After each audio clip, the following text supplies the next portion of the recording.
a momentous day in history.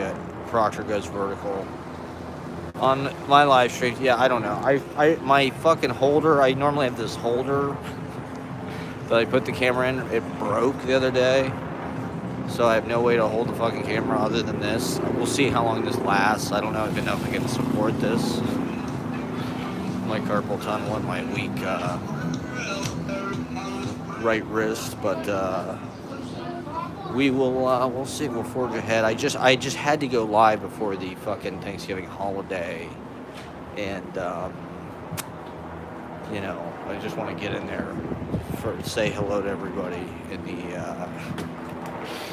as we're all at home eating and engorging ourselves, gluttonizing in the name of I don't know. Do we want to?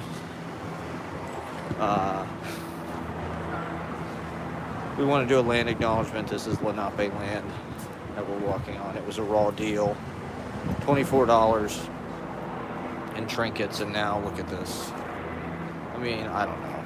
Anyway, just walking around. God, what did I want to talk about? I'm sure there was something important. Well, okay, so I do want to talk about stage names, because Ben Callahan's talking about, and I think it's cool to have a stage name. I wish I had a stage name. And here's what I will say about stage names, that I think is sort of not a hard and fast rule, but just something to think about. I think a lot of the most memorable stage names are just like, you can often pick a good stage name by just picking like an object, like Johnny Cash, Philip Glass. A lot of people have memorable names. It's almost like, because I don't know, there's like a solidity to it. I think we probably are named after objects, in a certain way. Back in our family history or whatever, you're a smith because you probably built shit, as like an ironsmith or whatever. Paul Smith, John Smith, Proctor. Is your name Destiny? I think in show business it is. Your name is a meme. It's completely the most basic advertisement for yourself. And your job, really, in show business is to get people to want to say your name. Word of mouth, you should want your name to be on people's lips, right? And so your name is kind of like your first kind of like slogan or pitch, or I played with this guy Willie Phoenix, River Phoenix, Joaquin Phoenix, a phoenix that has a metaphorical value.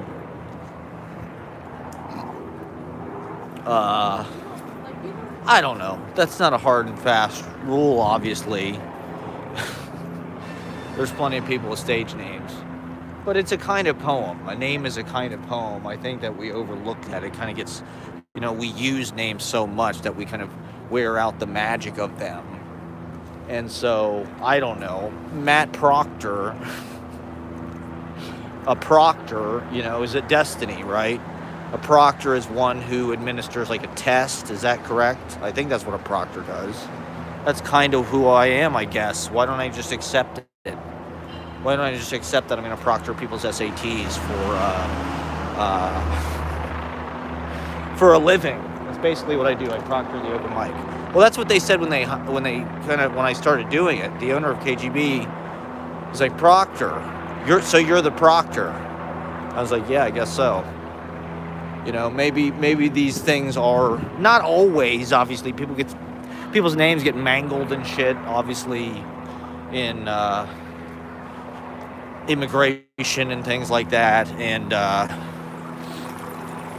different languages. I mean, it's Thanksgiving, right? This is something that Kuzu Daddy was talking about on Monday, is like, he's half Turkey. Well, their country is not called Turkey. That's what we call it because that's how we pronounce it or whatever.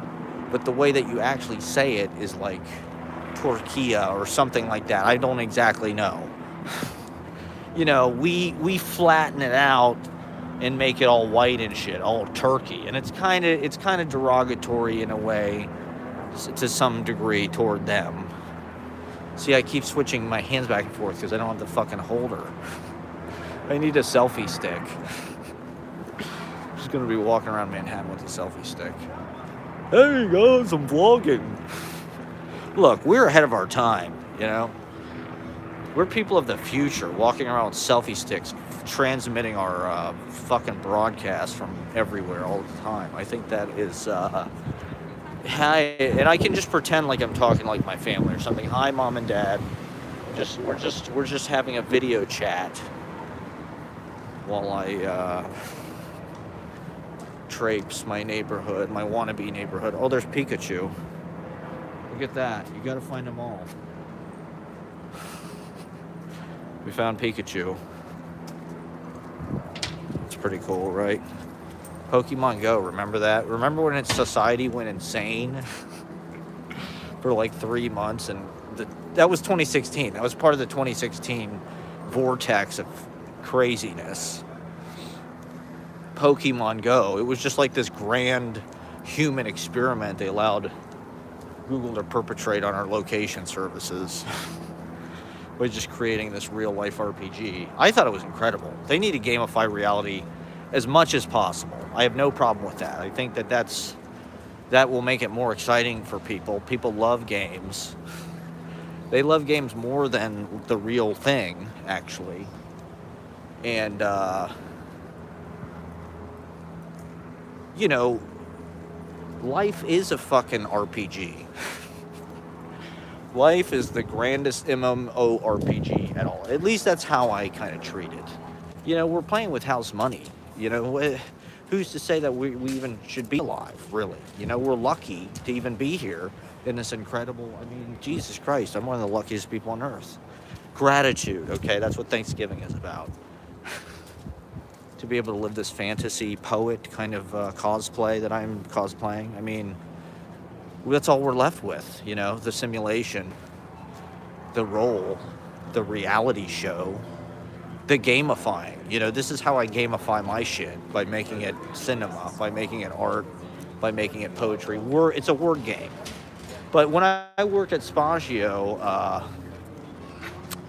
I thought I was a busboy, right? This was in like 2006.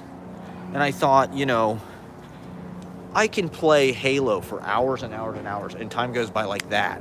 Because you're thinking about, oh, I want kills. I want to get this. I want to get these stats. I want to win the game. I want to get assists. I want to, you know. And it's like, if they did that with the fucking job, where it was like, okay, they keep track of your fucking, how many plates you're picking up, how many tables you do, and gamified it, made it seem like it was like, oh my God, this is like this exciting contest. We're going to see who fucking, you know, can clear the most tables, and then you get a fucking prize or something at the end. I don't know. Maybe that's but you know, the quicker we gamify, people seem to want that, you know, like right before I left the house, we were looking at Twitch, and it's like, you know, 10 years ago when we were first having this conversation about will people want to watch people play video games, I thought only if virtual embodiment overtook physical embodiment would people want to watch video games. Because I thought, well, why do people watch sports? People watch sports to kind of see things that are beyond the average physical capability, things that seem impossible, jumping higher, running faster, getting a ball through a fucking hoop or whatever, throwing it to somebody. These are all like tests of acuity, physical prowess, whatever. The body, you know, as a community, we're interested in this stuff because it's a way of training ourselves to be prepared for life, to be prepared for war, you know, by watching football, by watching basketball, by watching what is possible. People, you know, it encourages people to work out, to want to do that themselves, to be strong, to be fast, to be sharp. You know, these are all good skills. It's all bullshit. It's all propaganda. for the military-industrial complex, gamifying reality, making it competitive, making it a fucking score, keeping track. It's all fucking bullshit. But people seem to want this. And, you know, the fucking crazy thing is, that is kind of what happened. I thought, okay, if virtual reality, if people were living more as sort of avatars and virtually, then they would be impressed in the same way. You know, if they're watching somebody play Call of Duty, or they're watching somebody play whatever, who's like exceptionally good, they're going to be impressed in the same way, because it's an example of a similar kind of like excellence, speed, perceptual acuity, reaction, hand-eye coordination, right? That's what we used to always fucking say when we were little kids. Video games are bad for you. That was the accepted wisdom. They're bad for you. And we thought, well, no, they're good for your hand-eye coordination. That's one of the positives. They're good for your hand-eye coordination, whatever the fuck that means. So you can fly the drones better. It's like that movie Toys with Robin Williams, you know? They're just training us to man the fucking radars and the guns and the drones and the missiles with cameras on them. And the B-52, the stealth bombers. That was the baddest shit when I was a kid, was the stealth bomber. That was like the coolest thing you could imagine. I had a little stealth bomber toy that I got at like the state fair or something. It was like this little cast iron recreation of a fucking stealth bomber. That was during the first Iraq War. George H.W. Bush, when he puked on the Japanese prime minister or whatever. Yikes. I had a stealth bomber toy. So anyway, yeah, people watch fucking Twitch now, right? Even on YouTube, people are watching people stream goddamn video games. What could be more? I mean, when I was a kid, right, my brother was older than me. He would beat the shit out of me. He'd play the video games. I would watch him play the video games. And I gotta admit, it was kind of nice. I actually enjoyed watching him play probably more than I would have actually liked playing. I don't know. It just kind of put me in this passive role, being the younger brother or whatever, you know? So, I got used to watching people play video games. But, you know, it was more about watching him play the game, right? Seeing his reaction, seeing him get pissed off, seeing him, you know, it kind of took the pressure off me. It was like being the navigator. It was like being the passenger, right? It's like being Sal Paradise, the scribe. You're not really the one who has to go and exert and, you know, drive the fucking car. You have a driver, you have a Neil Cassidy, you have, you know, kind of a hero or whatever that is living the adventure. You're the witness. You're the one who is telling the tale. You're the minstrel. Brave falling around, brave Sir Robin. Brave Sir Robin ran away. The troubadour, you know, the knight has to have his troubadour talk about what a badass he is and shit. So anyway, that's what I was when my brother would play Super Mario Brothers 3 or whatever. And it was good. But, I mean, I do not want to watch people fucking play video games as an adult. Why would I watch? I mean, I think it's just a kind of a more zombie activity. It's a more like your brain's been cannibalized out, where it's like you don't have to exert any force. You can just watch somebody else do it. And I don't know if they're good at it. My friend used to watch Dr. Disrespect, who was like this 6'10", you know, smart ass. He was like a smooth troll. He was like alpha humor. Tall guys all have like alpha humor. They have like this kind of easy teasing. Big easy.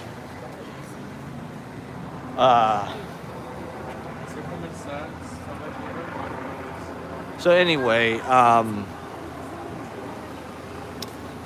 gamifying reality. How the fuck did I start talking about this? What was the first thing there was a thing that I was Oh, I was talking about name. Name is destiny. I guess I kind of exhausted that topic. Or at least, like, stage names.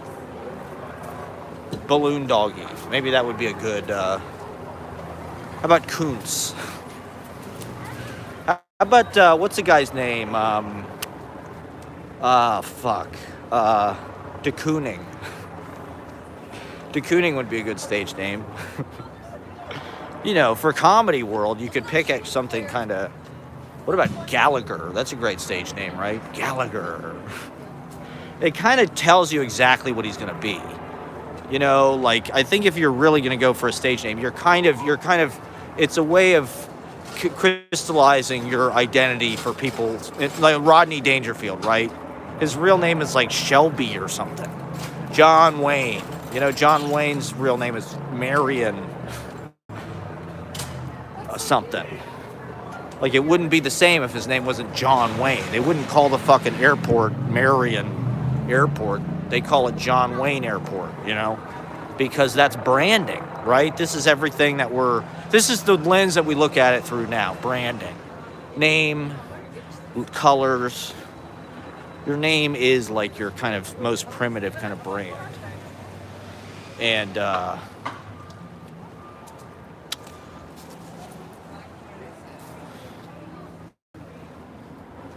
I don't know. I think gamifying reality, or like, maybe not gamifying it because that's competitive. I mean, money, capitalism, is that a way of gamifying reality? I guess you can only treat life like a game if it's fucking, you know, not that scary for you and the stakes aren't that high. But oh, I wanted to talk about, I got on Facebook right before, oh God, should I even mention this? It was such a kind of sad thing. My buddy from college had been, you know, this was something that happened in Columbus a few times. And one of the reasons why I live in New York is because the gun laws are actually very strict here. There really are not guns here, other than the cops. The cops have all the guns. They have the assault rifles and the bazookas and the sound cannons, and you name it, the NYPD has it. The NYPD is probably like, you know, Mossad or something. They have everything.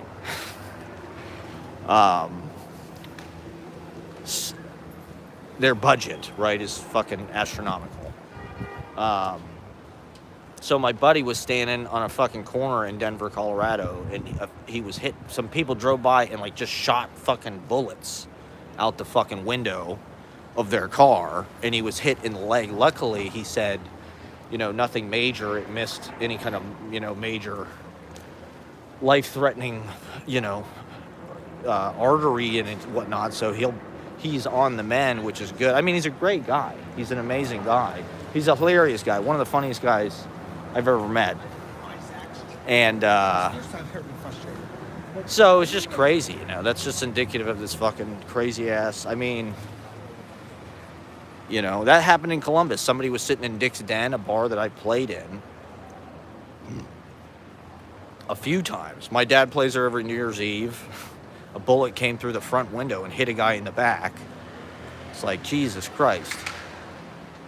People's attitudes, because reality's been gamified too much. People's attitudes toward this shit is just kind of like, you know, a movie. They can just fire fucking bullets kind of, you know, like they're fucking Rambo.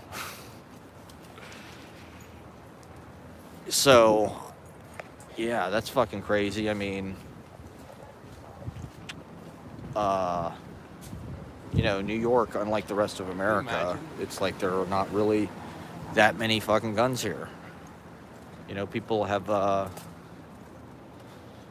don't know. I don't know what it is. The culture, I guess that's just maybe, I don't know. I'm not sure why. I mean, New York used to have shitloads of guns, right? If you listen to fucking music or see movies of anything before, you know, 95, 2000, and it's like, but it's like, just, this country has gotten to the point where it's like, that's not even unusual. You know, you're just hanging out in a place and fucking somebody shoots a fucking assault rifle off or something, and, I don't know. sad. It's fucked up. Fuck. Yeah, so, the fuck else? Let me get my little notebook out. I think I had some things written down. Some topics. I don't know. That were like pre-fucking... Oh, yeah. I did want to talk about, I don't know. I routinely fuck people's names up at the open mic.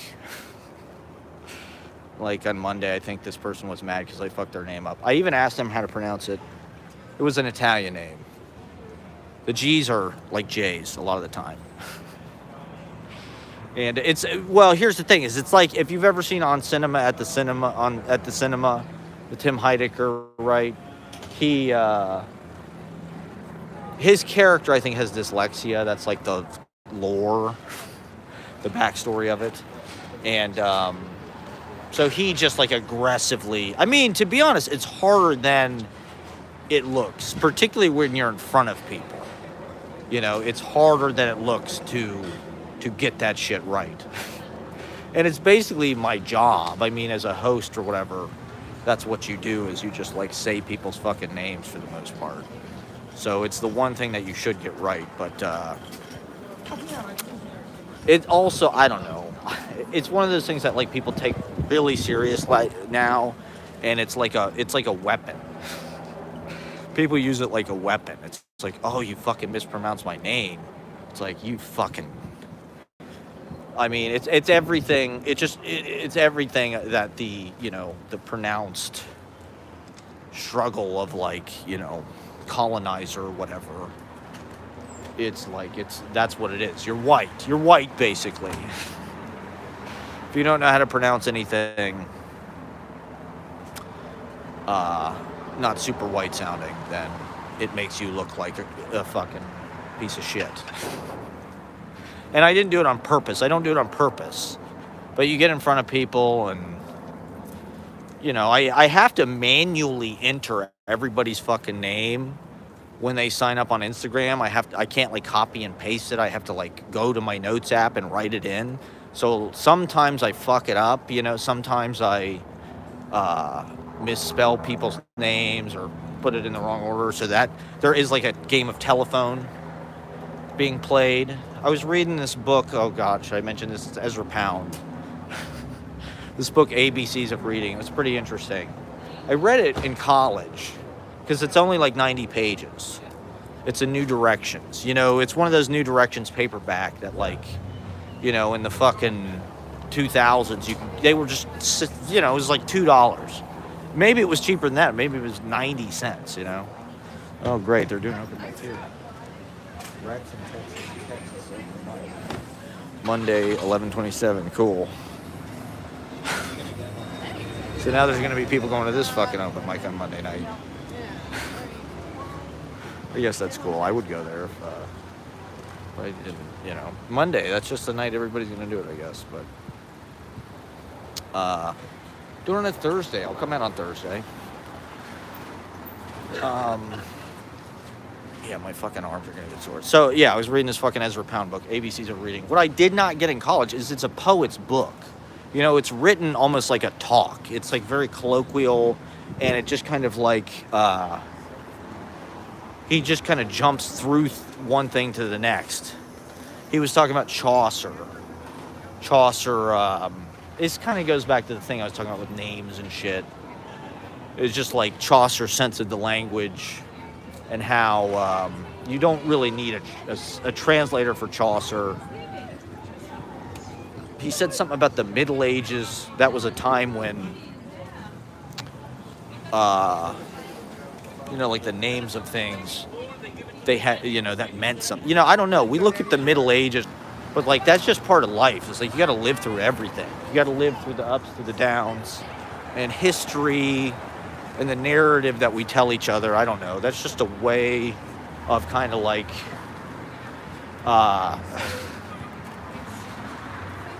I don't know, making sense of it. It's not, and it's an attitude. It's like a psychological attitude a lot of times, how we look at things. whether they're good or bad, thinking makes it so, right? And history is kind of like the biggest version of that. And it's like you just got to live through all of it. We lived through the fucking Middle Ages. Maybe it doesn't seem that exciting now. Who knows what the fuck they were doing? They were all smithies. They were all fucking, I don't know, practicing magic, believing crazy shit. Beowulf. I don't know. Human evolution, getting through it. It's not always like huge leaps of fucking breakthrough. There's long periods of like where you're just on the plateau, 2 steps forward, 1 step back.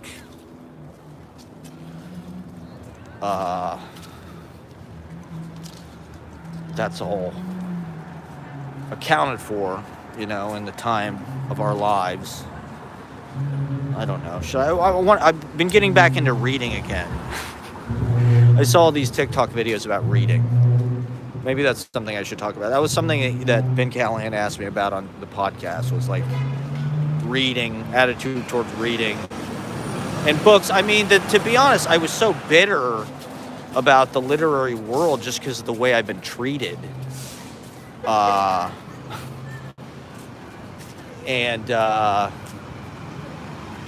Granted, I am like an aggressively transgressive writer, or I'm aggressive, whatever it is I'm doing, I'm aggressive about it.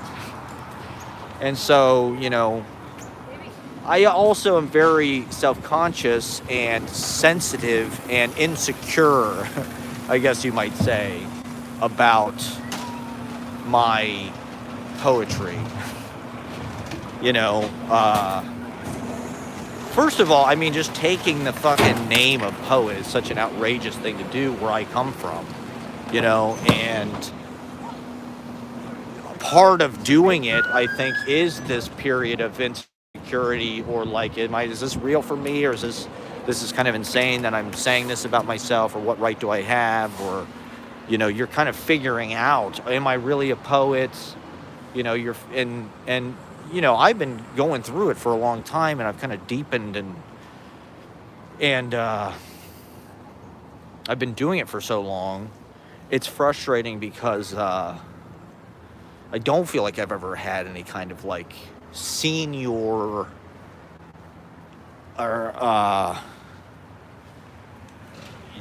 not that somebody comes around, although an MFA is kind of like this, not that somebody comes around with a fucking stamp and says, hey, you're a poet, but these things, you're supposed to have older people like you, or you're supposed to have good poets vouch for you. There's some kind of validation, or there's some kind of like, okay, you're supposed to be given. There's some kind of like, you're supposed to be published in a certain place. This is what people look for a lot of the time anyways. Like, oh, who blurbed them? Do they vouch for them? Do they, does this person like their work? People's teachers show them, introduce them to other people as good or whatever. Me, I've really just been kind of like, the last 10, 15 years of my life, I've kind of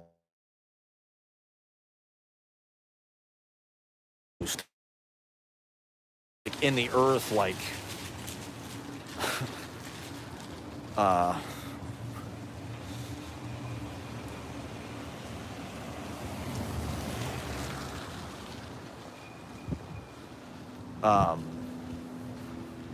just kind of turning the soil or whatever. All these other people are kind of zipping in and out, going places, their careers going places they've already kind of done. They've climbed the mountain a few times. And me, I've just felt like I haven't even gotten started yet, actually. And so, to be honest, it was the people that were younger than me and people at open mics that sort of started to just kind of accept me or look at me in that way. I spend a lot of time thinking and like regretting and wondering about, why I'm not a success, how I better could have spent the last 15 years of my life. Where did I go wrong? Maybe this is a common millennial thing. Maybe this is a participation trophy thing. But like, there was definitely some sense that like, you want to be headed for greatness and shit, and your life is going to be like some extraordinary thing. You're going to be a pop culture sensation, whatever. You're going to get that kind of validation. You know, you're going to be famous. You're going to be, and then you find out. I don't know. I'm almost 40, and so what did I do wrong? You know, I was voted most likely to be famous in high school. So it shows what those people know. Well, I don't know. I suppose I was the most likely to be famous. But, you know, is it like, did I make bad choices? That, you know, I've been watching this movie Season of Darkness recently, which I was in, Asylum of Darkness. This movie I was in 2008. I have a very, very small part as an orderly. And it's like, that's what I did back then, you know. I sort of was, you know, trying to be a filmmaker, really. I think I looked at it like I wanted to be a writer, director, actor, like Bradley Cooper in The Maestro. No, I'm just kidding. Of course, not like Bradley Cooper. And I'm like, you know, so I look back and I'm like, should I have done that more? What did I do? I went into this literature thing. Was I headed for this the whole time? You know, is this what I am?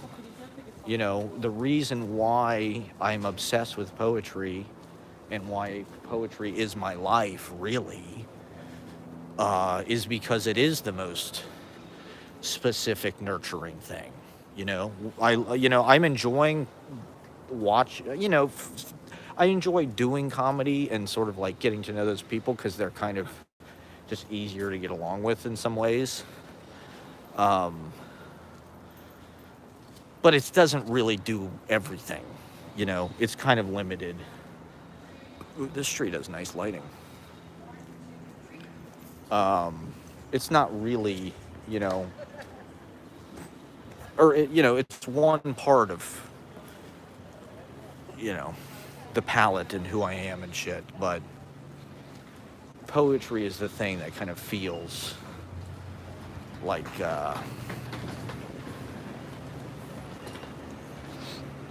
it really has, you know, what you need. It gives you the details of everything. You know, it talks about everything in life. It doesn't turn it into jokes or stupid fucking simplicities, cliches. You know, the idea is you're just trying to get more and more and more and more specific and more detailed. So there's no cliches, you know, so you're saying something real, so you're experiencing something real. You know, all of the emotions, not just laughter, not just, you know, poems are about everything. You know, poems look at everything. Poems look away from things. Poems look at things that nobody else looks at because it's all there. You know, it's all part of it. It's all part of it, right? And it's frustrating because it's not necessarily the most pop culture form per se. Although, I don't know. Who knows? Maybe that'll be the next thing. That's sort of what we're trying to do here, I suppose, in a way. Is just like poetry should have the place in culture. People should be listening to it. People should be paying attention to it, paying for it, going to big poetry concerts, big poetry tours, big poetry movies, concert films, you know, poetry live streams, poetry. I mean, it is. That's what hip hop is. That's what Taylor Swift is. That is what comedy is, basically. The way that you have to simplify every goddamn thing into comedy. You just have to distill everything. You know, that's kind of the big problem that I'm having. Doing it is like, I want to go in with like a flurry of language like this, where it's just bop, bop, bop, bop, bop, bop, bop, bop, and I'm playing a lot of notes. Bebop to me, man. Comedy is bebop to me. Club and just playing solos, really. Wood shedding. But what joke set up punchline kind of things, and these kind of familiar rhythms, these kind of cadences.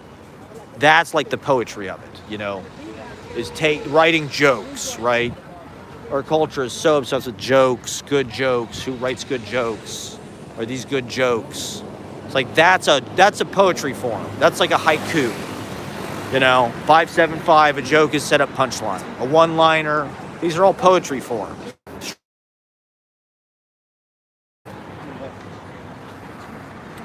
I'm more interested in monologues, really.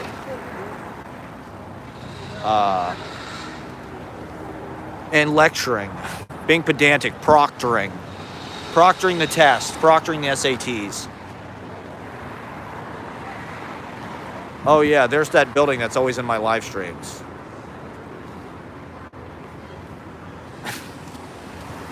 Ashley referred to the World Trade Center. The World Trade Center tower is that building that's always in my live stream. Which I suppose, that's one way. I do want my videos and my streams to be like a record of the city and of the era. Like, how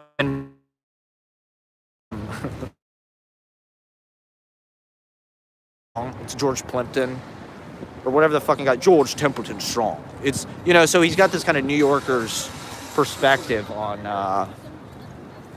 the Civil War, this kind of removed upper class reportage. This guy kept a diary, right? So they could go to his diary and just kind of get, that kind of stuff, I don't know, has kind of an unexpected value. I don't know, maybe the internet is just full of that kind of shit now. There's so much documentation, there's so much, observational detail and discussion, minute discussion. So yeah, back to reading. I was watching all these TikTok videos that were telling me about that reading is good. So I'm back into reading. I think when I get high, which for most of the last 5 years of my life, I've been pretty fucking high. As much as possible, as much of the time. Listening becomes reading to me, which is cheating, and it's definitely a different experience than most people are having. Like the way that I write my poetry and the way that I make my films and the way that I do this is totally enabled by being high, I suppose. That's like, the water in the water slide. But I don't think it's a bad thing. I think other people need to get on my level. I guess I went down the street already. Maybe I'll head back over. I probably will wrap up around an hour, maybe. God.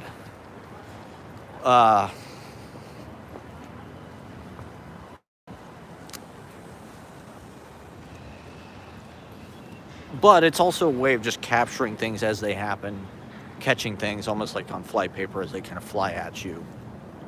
And experimenting with other forms of literature, video literature, sound literature, recordings, readings. These are not anything new. This was the primary way people experienced poetry until the printing press and shit like that, It was the only way you could, was to memorize stuff and recite it and things, Hear people read stuff, see people play live. That was all there was, right? So what we're doing is actually very old.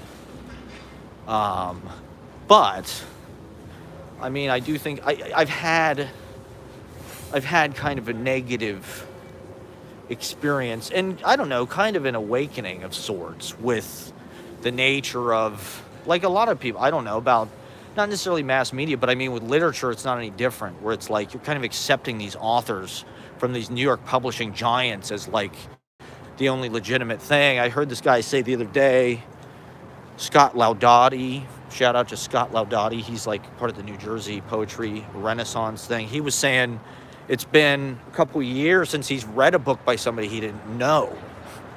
I thought, that's kind of a good way to look at it, We're told to be dominated by the canon, by these kind of mass genius celebrity authors, the greats of all time, whatever, Tolstoy, Shakespeare, whoever the fuck.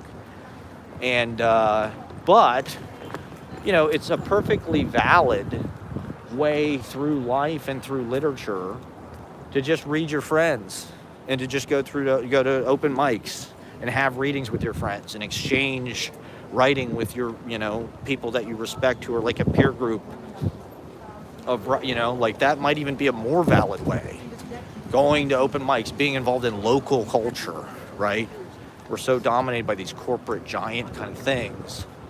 Taylor, whatever it is, you know, Marvel, you know, and so it's a way of just kind of like staying real, sustaining each other, you know, as a community, as a local, as artists, right?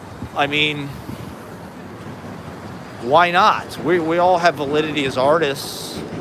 We need a culture. We need a place to exist. You know, that as human beings, you know, this goes back to the thing I was saying about history.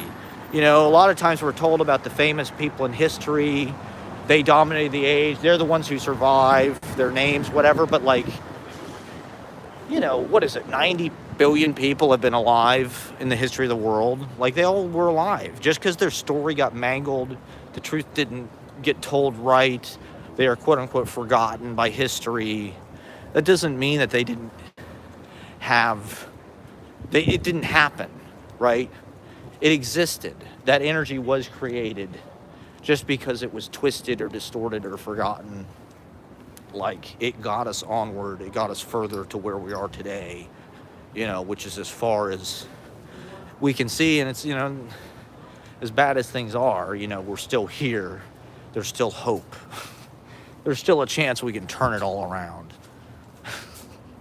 And I don't know, that's just a part of life, is just the kind of, the conundrum, the catch-22 of like, the beauty, the majesty, the greatness, the ecstasy, the adventure, the perfect, you know, it's perfect. But at the same time, you know, it's unsatisfying. You're left wanting. It's painful. It's disappointing. It's aggravating. You know, it's depressing. It's unbearable. It's sad. You have to live through the bad shit, you know. People get shot accidentally. It's horrible, you know. But they endured, right? It's what it says in that Faulkner novel. They endured. I think that's how I ended my last thing.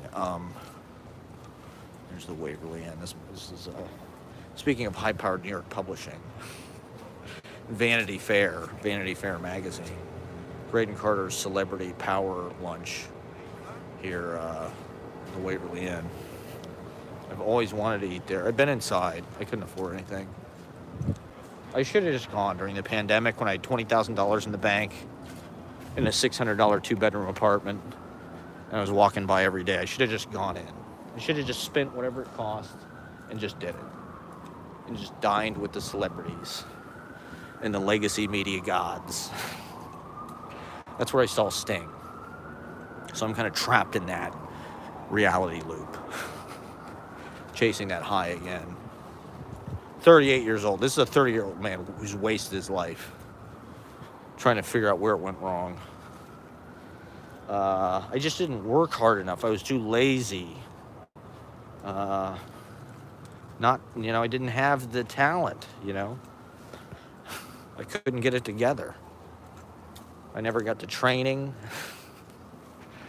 So yeah, the TikTok, I've been watching these TikTok videos with Eddie Griffin. Dude, that guy is fucking smart and funny as hell. Eddie Griffin. I'd like to see more fucking stand-up shit with him. But he was like, you know, read a fucking book. Television programming. That's why they call it television programming, because they're programming you. So he's like, you know, I don't know. That's kind of the, as much animosity and sort of, I don't know, as kind of bitter as my experience has been, my life in the New York literary world. I mean, I do feel like a literary citizen. I think that, you know, that much is true. I don't know if I don't know what the hell people think about my writing. You know, I don't I'm not always the first guy they ask to publish, let's say that. Although I've been published, you know, like a good amount. It's not like I'm unpublished. I know that I could slow it down and make things a little more cohesive. That's not really the point. The point is writing as much as you can, as fast as you can, and writing it all out in real time and streaming. And, you know, but you're sort of editing it selectively as you go, so you're only keeping the best parts. That's the goal, right? The goal is to create a simulation of consciousness and thinking, but only the best parts and the sort of most significant kind of metaphorical pieces of the life story. You know, and maybe I don't know, it might not ever make any sense to anybody else. It might not make sense to me in 10 years. I might look at it and be like, what the fuck was I talking about? I don't know. My life was an experiment that failed. But that's okay. It's just about furthering, boldly going where no one has gone before, right? Seeking out strange new worlds and new civilizations. Why not? In the same old locations, walking down the same fucking streets. Where else is there to go? There's nowhere to go in this fucking country. You can't get out of it. You know, it's impossible to get out of it. We're so American. We're so isolationist. We don't speak any other languages. You know, we got to fly over a fucking ocean to get anywhere. Where are we going to go? Canada? It's cold up there. I guess I could go to Mexico like Jesse Ventura or something. Jesse the Body. So, yeah, reading. I don't know. It's winter time. It's a good time for bundling up, staying inside, and curling up with a good book. And I've got, certainly, Lord knows I have enough of them. So somewhere around February 2022, when it was clear, I don't know, that like my dreams of joining the New York school, of matriculating at the New York school were sort of going up in flames. That's when I sort of like stopped being so enthusiastic. Well, I just had so many goddamn books. You know, I had spent so much fucking money. I've had to move these books so many times, and I just had to be like, you know what? Maybe that's enough for now. Let me just read what I have. You know, that's the thing, right? We always want to buy more books. We always want to collect more books. You know, my whole life was fucking going to used bookstores, bringing books home, trying to find deals on stuff on the dollar racks. You know, but also like tracing the work, you know, tracing, okay, you find this in this book, I have to read this, I got to get this book to learn this piece, see what they were doing, see what the language poets were doing, I got to get an Erica Hunt book, I got to get a fucking, you know, I got to get a Ron Silliman book, I got to get, oh wait, Joe Chiaravolo, what's he about? I got to get the collected poems, I got to get the selected, I got to get whatever I can, you know. That was my whole life, really. That is autodidact education. That's how I learned. You know, I guess I was afraid to learn from people because people judge you, people criticize you, people show you your weak spots, people hurt your feelings, people don't think you're as great as you think you are. When you live in the world of literature, it's just you and all the geniuses, you know, it's you and William Blake and Holderlin and J.D. Salinger and Edith Wharton and, you know, blah, blah, blah, Don Powell and you're an esteemed company, you can think of yourself, oh, it's also just pretentious. I don't know. To identify your whole shit through books, I don't know. So I learned everything, just by going to used bookstores. But I also felt like a sucker. I felt like, wait a minute. I'm spending all this fucking money. I got to spend money to move these books around. I don't even have time to read them. And am I really going to read people that treat me like shit? I met these people in real life. It didn't really go that well. So what am I going to do? I'm going to keep being like a cuck for them. I'm going to keep being like a simp. I'm going to keep simping. I'm going to keep simping for these people. Like, I can't do that. And like the guy said, reading people that right? I don't know. Maybe that's the way it's supposed to happen. My dream during the pandemic, I guess, was to come back and be a part of a poetry community, a scene, and to write about it and to film it. Like Grand Piano, like, all of these great scenes that we love so much, the New York School, the whatever. And that sort of happened. But I'm also afraid of stuff like that. My feelings get hurt easily. I do have a huge ego, suffer because of it, because, I do want to be the center of attention. It's taken me most of my adulthood to accept, I do accept that.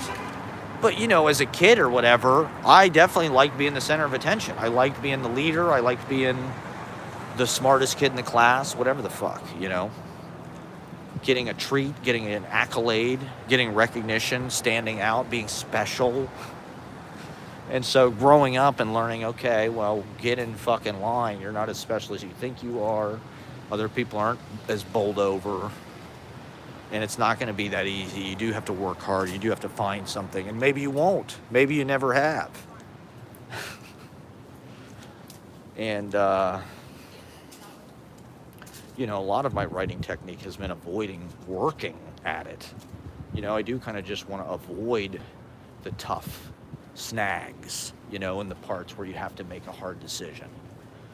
And I don't know, maybe people can sense that.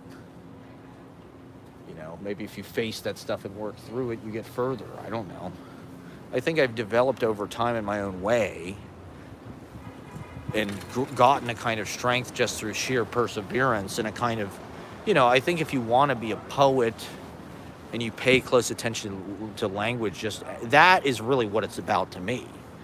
It's just like I pay close attention to that. I listen to the world. I listen to what people say. Poetry is just a way of kind of like interpreting or defining your experience, and getting it down, getting a testament down and sort of flavoring it, savoring it. But I do kind of want to go in this bookstore. Speaking of books, here we go. A perfect visual image for exactly what we're talking about. Books being, but it's like, I also feel like I have to be on stage and be like a performing person. And so that is like a comfort zone thing, right? Like books are a comfort zone. It's an introverted, solitary, like I said, winter, hibernation, get in the chair, read a book. You go down this wormhole, you really burrow in to the text. If you really have a good thing that hooks you, a good novel, whatever it may be, if it really hooks you, you can stay with it and really go down that spiral, and dig in, drill into it for days and days and days. Humboldt's Gift. I recommend that book. It's about Delmore Schwartz. I had a great reading experience with that. Sal Bellow, Humboldt's Gift. It's a good New York novel, good poetry novel.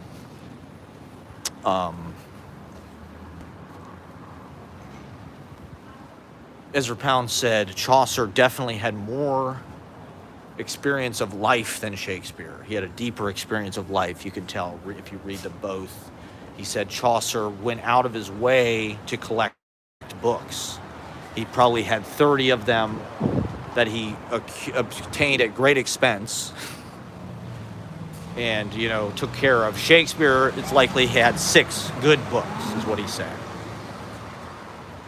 I think that's kind of interesting. Chaucer feels like kind of a freestyle rapper or something. I don't know. There's something about the language kind of developing in your body and kind of growing in your body, and then you let it out through speech. I don't know. There's something kind of mystical, biological, and ancient about that. And writing is definitely also like kind of a birthing and a release of like droppings or something. It's like a evacuation or like a littering, maybe. You grow this thing inside you and then it sort of falls out, or you poop it out or you drop it out or whatever. And I think that's a necessary technique and skill and process, but it's different. I think this is like a rough approximation of like journaling. What I do with this process, this is like probably similar to what I do when I would like used to like write in my journal and like my moleskin or whatever. Because like, probably 40% of it is kind of like dead ends and like, where am I going? And I'm just trying to feel my way through. But you do that so you get to those points where it's like, oh, okay, now I've gotten to something interesting. Now I'm saying something interesting. Now there's an epiphany happening. Like this Kubrick quote, something about, he said if you get 7 or 8 moments in a movie, that can make a whole movie. If you just get, like in 2001, he's got that cut where the fucking bone goes up in the air and it cuts to like the telescope, the fucking satellite 3, million years ahead. If you got a few things like that in a movie, if you got 8 things like that in a movie, that can kind of propel you and be memorable enough, to kind of, the other stuff is necessary as part of like the structure and kind of like, you need boring parts, I think. If you look at a lot of the great works of art of all time, a lot of it is just boring. Like I went and saw Cats. A lot of Cats, you're kind of like, okay, this is good. But then when Memories comes on at the very end, oh my God, you've been waiting for it. You've been prepped for it. When James Brown plays, James Brown isn't just like going berserk the whole time. He doles it out to you a little bit at a time. And then at the end, that's drama. I'm still kind of learning that. I don't really know how to do that. I just kind of pour it all out all the time. But there's also a lot of boring shit in my live streams too. That's what I'm trying to account for here. So anyway, reading, kids. Give a hoot. Read a book. It's all about reading. When you get down to it, I would love to just retire and go and write and read books. But I think it is the most exciting thing in the world to be a part of a literary community, particularly the New York City literary community. I wish the poets here loved what I was doing, and I wish I loved what they were doing. I definitely like a lot of writers that I know, don't get me wrong, but I've never really been accepted by any kind of, serious literary thing, and at a certain time you just realize that's all bullshit. You don't really need that. I believe in what I'm doing. I've read a lot. There are definitely authors that I resonate with, that I feel like a lineage, or like they're a part of what I'm doing. It's important for me as a person who is alive to do this. It's important. It's a part of who I am. And there's so many things in our fucking society that want to take this away from you, that want to make you illiterate and take your time away from you and take your imagination away from you and take your resources and your intuition and your sense of magic and play and life as a garden of creation and possibility where you have agency and you can make things happen. I think books, are awakening in that sense. You have to work to understand them. You have to read them. They're not automated. They're not TikTok videos. Not that that's not great too. Maybe that is the new literature. That's why I'm fucking live streaming. This is a literary experience. This is like reading. Kids in high school, you get credit for reading. If you watch my live streams, it's just like reading. So just tell your teacher that you read for an hour. In the future, in high school, they're going to be watching my live streams. It's going to be like their unit. We're going to do a unit on Matt Proctor. Great American poet, freak performance artist, stand-up comedian, filmmaker, musician, vodcaster, talk show host. Yeah, this will be we'll do a whole unit on scenes from a life, Central Park, city life, you know, all the chapbooks, my relationship trilogy. Oh God, okay, so it's been an hour. Is there anything else I want to talk about? I feel like I didn't talk about anything I was planning to talk about. This was all over the place. Well, okay, Chaucer's sense of language, did I really take care of that? Did I really go, I don't know. There is kind of like a funky magic that is that, like I heard this thing about Lee Scratch Perry. He would blow weed smoke all over his recording equipment, and he'd like pour blood and shit all over it because he thought it was like magic. You know, it was like he wanted the voodoo. He wanted that texture and that spirit matter in his records. You know, he wanted that. You know, that's the kind of that's kind of how I work. You know what I mean? I don't necessarily do that, although, you know, I do blow weed smoke, you know, a lot. Funk, right? You gotta have funk. That's what the funk is, right? Funky is kind of dirty, mangy. It's like you get some kind of weird combo going on and grows some kind of weird smell, or like, that's funky, man. But that can be a good thing, you know? Like a cheese is funky, but good. You got to have some funk in there. You got to have some street, you know? You got to have the way that it actually sounds out there. You know, the hard-hitting non sequiturs, and the way that everything is crammed together, and in reality, the way that people actually talk. You know, that's one of the best things about The Sopranos, right? Is the way that the characters kind of, you know, because we do that in real life, you know, for all intents and purposes. You know, you don't hear it the right way, so you say it differently, or, you know, that's the game of telephone again, right? You thought it was this, you know, you're trying to make sense of it, you don't know what it is. I love those kind of bends, mishearings, mistranslations. To me, that is the voice of life. The voice of life is the way that we all kind of decide in person what works. You know, everything is actually live. All of our interactions, the world is live, you know, all the fucking time. It's 360 fucking action and happening. And so, like, you can't, this is just the way things are. You know, people aren't trying to do this, they just do it. They say, you know, we're standing on the precipice of a crossroads. We're standing on the crossroads of a great precipice. Or whatever, you know. And those kind of like the stubborn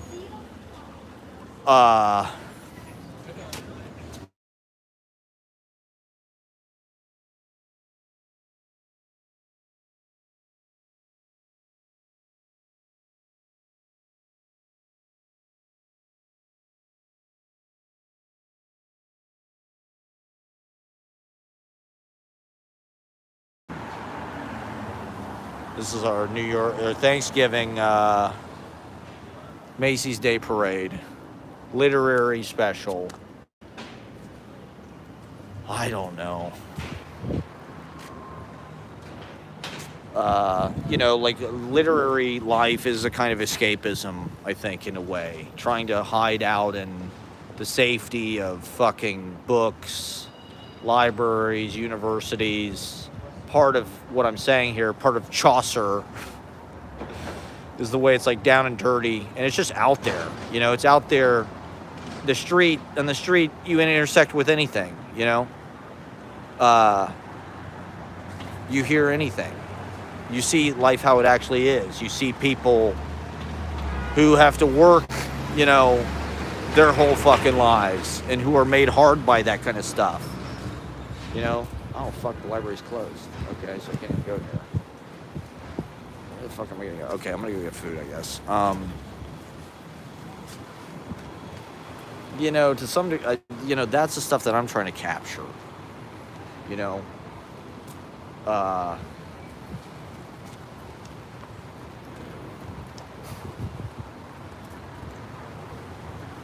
Not necessarily like the bad parts or the really hard-hitting parts per se, but just like, I don't know, things as they actually happen without like a movie logic,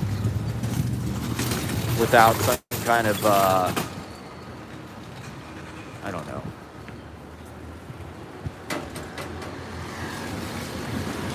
Writing workshop, fucking revision. Okay, maybe I'll get off. It's been 66 minutes. I'm gonna go eat. Happy Thanksgiving, everybody. I think there were some interesting points that were made. Is there anything else I wanted to talk about? Oh, God.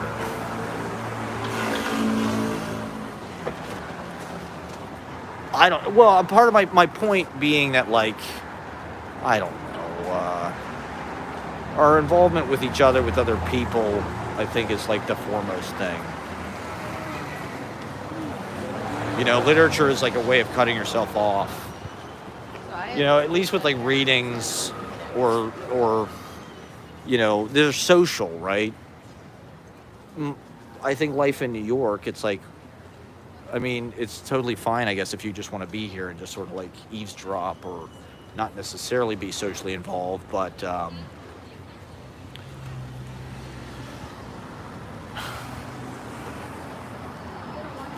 doing open mics, reading poetry to your friends, publishing your friends, this is all social, so,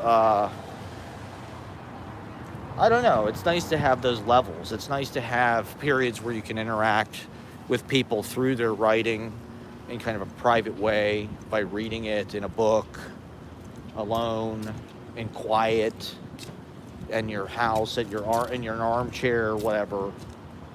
You need those kind of deep meditative kind of trances. And you're still spending a time with the person. I don't know. When you're at a reading, you don't always get exactly everything that the person is giving out.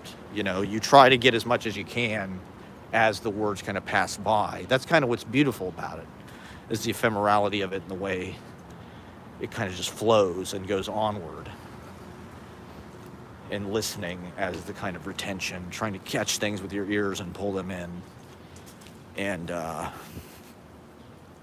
actually hear what people are saying and the nuance of it, the specificity of it. I think that's one of the things that makes Howard work so much. It's just like the things that people say on that show are so incredible, and only those people could say that shit. The way he has Dennis Rodman on, or Mike Tyson or whatever, Tommy Lee, they all have an interesting, it's like in our culture, that's like you're not educated. If you don't speak a certain way, if you don't do shrunken white, if you don't have a certain grammar, you're not doing it right or whatever. When I think, our experience in life just shows that there is sort of like a regimented, like government mandated way that we're supposed to talk as issued by the power structure, whatever. But most of the language of the people and the language of life as it actually is does not really sound like that. It sounds like, corrupted. The same way that like Middle English, right, when you read that stuff, when you read the way shit was spelled, the punctuation, whatever, there was sort of just like a distortion to it. now that people wouldn't accept, now there's spell check. I don't know, when you get texts from people, you see that. It's like when my mom used to send me texts, holy shit. It was like they were written in Middle English. They completely had their own sense of time and space. And I think that that's fine. I think that's beautiful. I think it's beautiful that people's souls come through in the signature of how they write when they're ungoverned by this stuff. We're taught that we have to do it this way, comma, semicolon, period, capital letter, quotation mark, whatever the fuck, ampersand. But when left to their own devices, the ways that we communicate are actually a lot more creative, a lot more inventive. People come up with their own solutions, because in your head, you have to come up with a reason why things are, okay, we do it this way because, and so you have to make some kind of decision. And it's just interesting to see people's individual decisions. That's kind of what poetry is to me. It's like, here's somebody speaking in their own way through language, their own, the way that it makes sense to them, the way that their experience makes sense, however they use grammar. If you listen to how people fucking talk on the street, there's a wide variety, or like I live with Kuzu Daddy, right? English is not his first language. So there's all kinds of interesting, like Romanian lettuce. If you watch my last video, there's a scene where he's talking about Romanian lettuce. Yeah. And I don't think there's any such thing as Romanian lettuce. I think he's talking about romaine lettuce. But, that's just one of those things that, like, I find that stuff really beautiful and poetic, actually, mishearing. It's like transposing a melody or something, rewriting a song, making it your own. I think that is better to do. That's where people's kind of individuality, right, comes from, is from the way they do it differently. The mistake, right? That's what we're taught, like in improv. Did somebody unlike my... I had 3 likes and somebody unliked it. Oh, no, there it is. That's back. Is that Kiwi Mountain? Sorry, I've disabled the comments to maintain my own privacy on this holiday as I make my way through the great metropolis. It's pretty nice out. It's pretty warm. So yeah, with a lot of my writing, I'm trying to desecrate state issue. All these MFA programs were started by the fucking CIA. They were all started by government funding in the 50s or whatever, after the war, as a way to sort of like buy off all the writers and get them all thinking a certain way. I think it's important, actually, at this point, where 95% of everybody who's taken seriously as a writer has a goddamn MFA, I think it's important, for better or for worse, and maybe this is a stupid hill to die on, but it's important that we do it differently. It's important that we create an alternative, through used bookstores, right? Teaching ourselves, teaching each other, having workshops in our apartments, having open mics, having readings, publishing each other. The culture has been kind of bought by stolen money, by finance criminals, by BlackRock, by whatever venture capitalists. Nobody will give a shit, maybe, but like it's important that we exist and that we do this in a way that makes it real and insists on our existence. And that we are living it. I see people out there all over New York living it in a real way. Publishing each other, listening to each other, learning from each other, teaching each other, bonding, falling in love, becoming friends, like the TV show, like our television programming from the legacy media, the lamestream media. Somebody said, who was it? Sacha Baron Cohen. Okay, this is one thing I did want to talk about. Sacha Baron Cohen and Borat.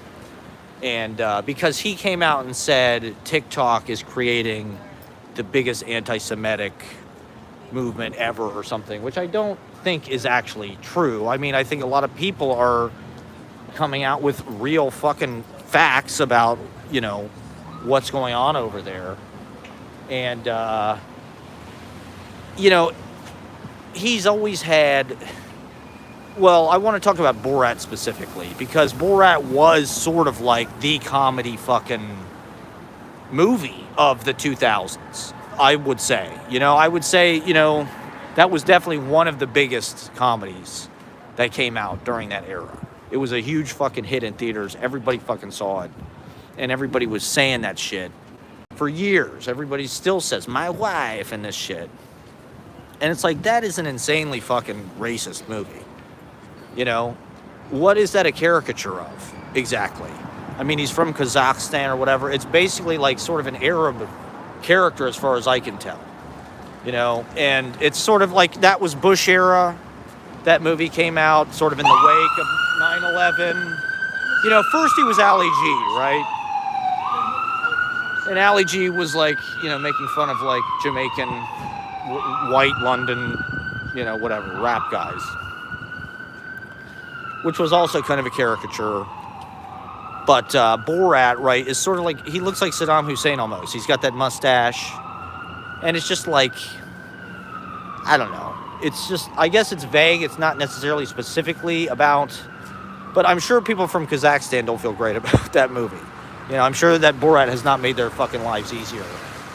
And I don't know. The joke is that Borat is like, part of the joke is that he's anti-Semitic, right? Like, throw the Jew down the well. That was like one of the skits they had. And I don't know. I just think that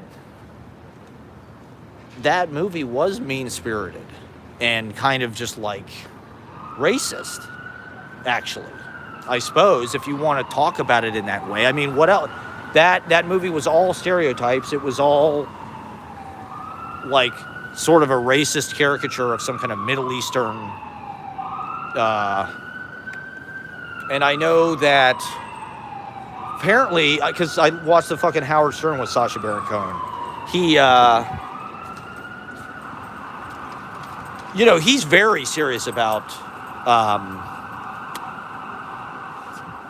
Israel, and he's like, something they were talking about at Howard Stern is like, they saw him at dinner with his wife, and they were speaking Yiddish or Hebrew, right, at the dinner table. And she converted, I think. And, people that are learning fucking Hebrew when they're adults, that's pretty committed. So, I don't know. With a lot of these fucking legacy media people, right? This is like the backlash. See, look, they're trying to silence me. They're trying to fucking silence me. I start talking about the truth. They try to drown me out. No, I find his comedy kind of mean-spirited. I did not really think Borat was that funny. A lot of it is sort of like homophobic, racist, whatever. And it's the same how is that any different than 100 years ago when they did racial caricatures of this or that? It's like the way that character is exaggerated and sketched is a similar kind of like it's just kind of vile, the way that they're exaggerating whatever the customs of whatever that's supposed to be, and The Dictator was sort of another movie that was like obviously kind of aimed at like these Saudi dictators or like the Arabic world, basically. Him kind of sending up like Muslim culture maybe. So I don't know. It's like, it's clear that guy has an agenda, and I'm not like a deep conspiracy theorist about that kind of shit. Like I saw somebody on TikTok say that Sacha Baron Cohen was probably in Mossad. I don't necessarily think that. I don't necessarily think he's like a fucking agent or anything. But like, I don't know. I do think these mass media things probably do have more of an agenda than we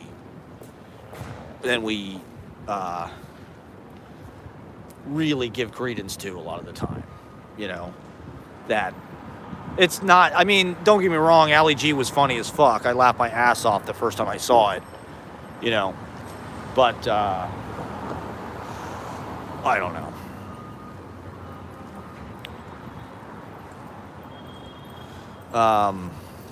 You know, the state, the powers that be, probably do want to communicate certain fucking things to us through movies, through television, through,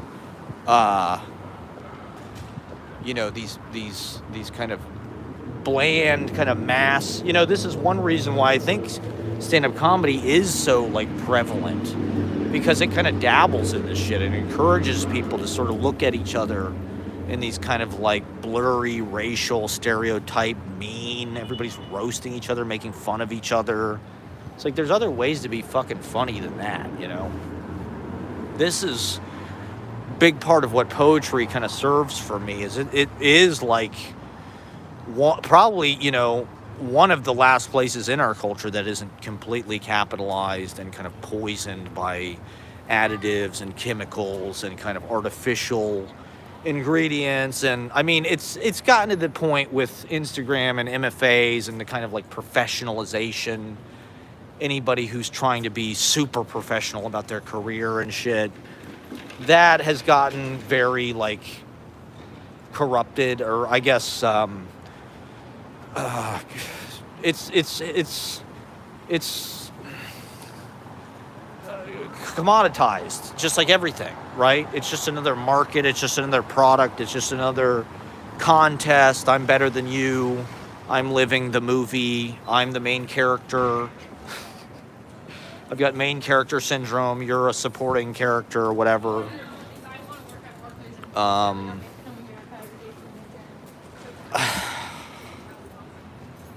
You know, to me, poetry is probably, at least like in its current form, one of the least marketable, one of the least capitalized spaces of, probably the least of the arts, you know, maybe like pottery or fucking, I don't know, puppeteering, or I can't imagine what's worse. Maybe mime. Is mime less popular than poetry?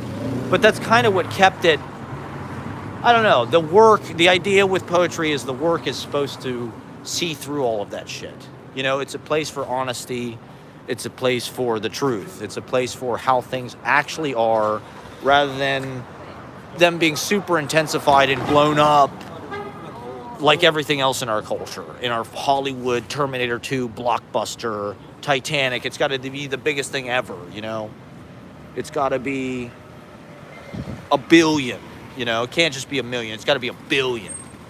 Like, anything seems insignificant compared to that, right? But I think poetry functions by a different kind of power. The power is there. It does influence, you know? And just because a billion people aren't clicking it or something does not indicate that it, you know, the unacknowledged legislatures, right?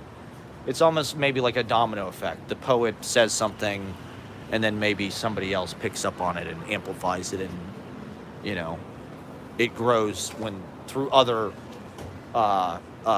translations, other uses,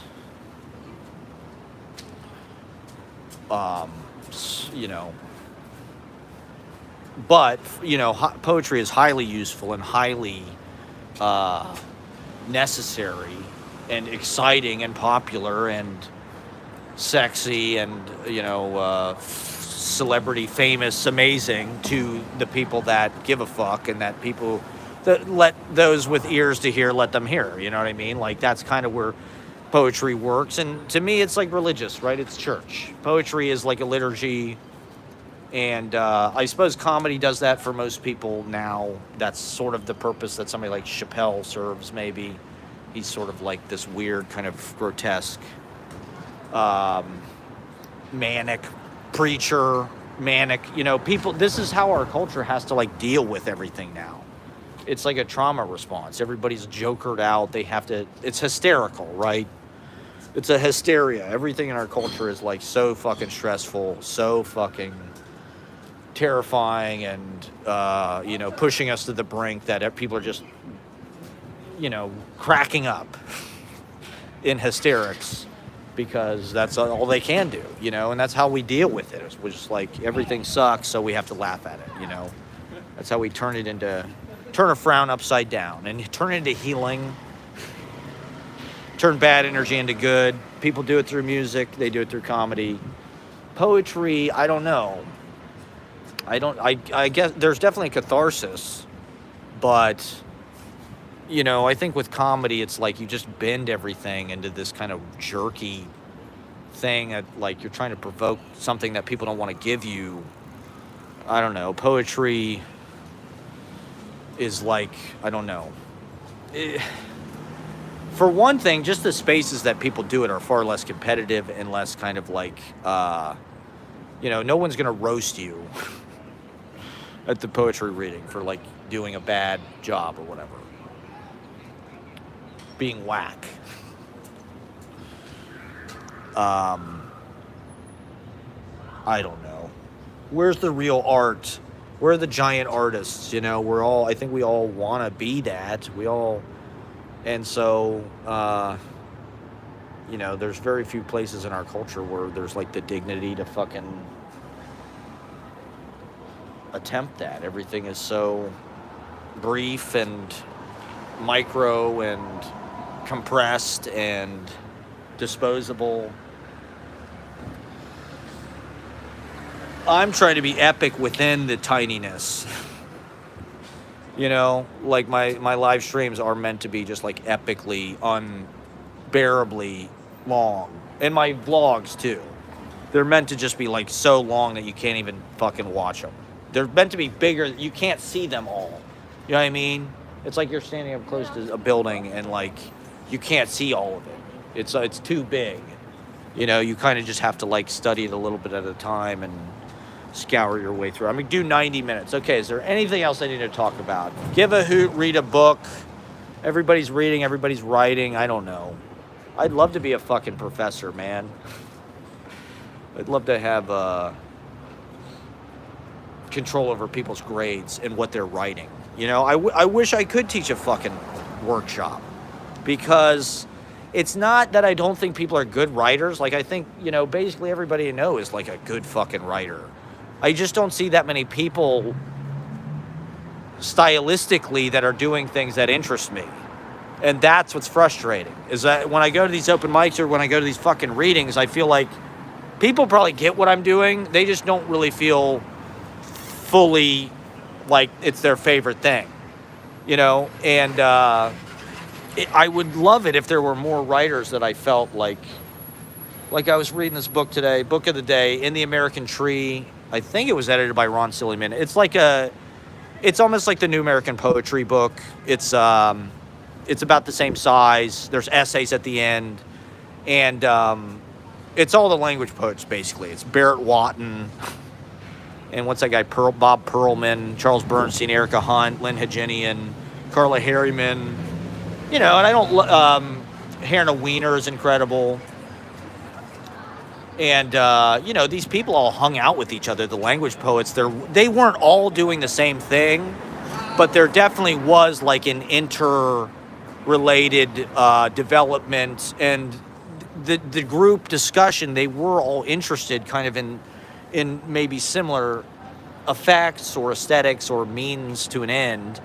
And so, but they all shot off in different directions, using similar like abstract or like word kind of matter. And so like a part of me is like, do I need to belong to some group or something? Or like I wish there was like a group that I felt like, okay, these are people that like want to kind of go in the same direction as me, and how can we sort of get there and mutually kind of learn from each other or develop. And I don't necessarily feel that way when I go out to readings and shit. I don't feel, like there's some huge contingent of people that's going to be really trying to everybody's just locked in Charles Simic Poetry Magazine mode. And I just can't, I don't want to do that, And I don't, to be honest, I don't even know that I would call my writing poetry. It's just writing, It's not necessarily intended to be poetry. Maybe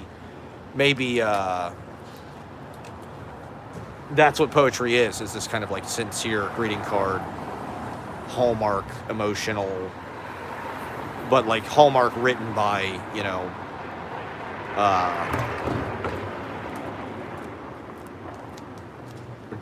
who's that lady? The short story writer, Georgia something.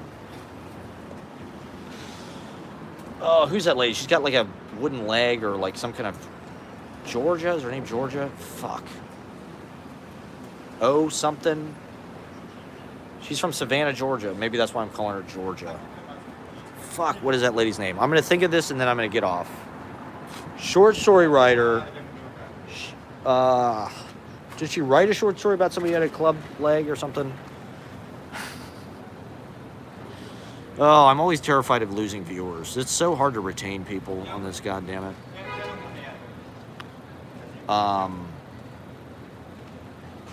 Not Jamaica Kincaid. Who the fuck am I thinking of?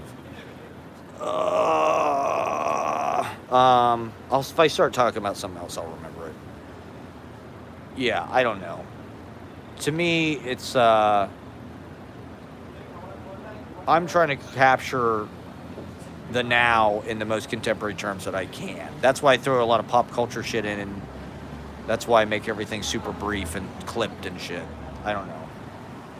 I feel like I need bigger notebooks. I'm kind of frustrated because all my stanzas are like in these little compartments. They're like in these little tiny boxes, and I feel like I need longer lines. And I don't know. I don't know what the next generation is. All right, I'm in 20% power. What the next move is, Stylistically, I've been kind of doing this for a few years. Maybe I need to shake it up, try something new. I cannot think of this writer's name. Flannery O'Connor. That's who I'm thinking of. Flannery O'Connor. It's Charles Simic greeting cards written by Flannery O'Connor. That's how poetry feels now. I don't know what that means or if that means anything to anybody. Anyway, thank you for watching Cinema Village. We're live. Happy Thanksgiving, everybody. Have a great holiday. I'll be home for Christmas. Yeah, I'm going to try to do an open mic tonight. We'll see. Live on stage. Nothing like it. Get out there, socialize, and stay in and read. Just read. And this counts as reading, high schoolers. Tell Mr. Hecker to give you full credit. All right, thanks for watching. I'm going to get a burrito. Asada fries.